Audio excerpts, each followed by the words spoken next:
నిండుకుండ కాదు కనుక తొణుకుతుందది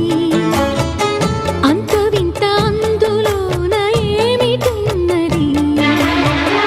నాలో తెలివికి దీనిలో నీటికి పోలికే గుళుకు గుళుకు పలుకుతున్నది అమృతం లాంటి హృదయం నీది అంతకన్నా వేరే వరమేది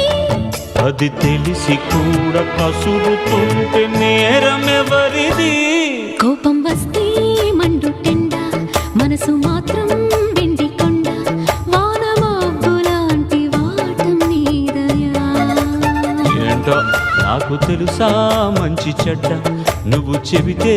నేర్చుకుంటా నిన్ను నమ్మినాను అంతా నీ దయా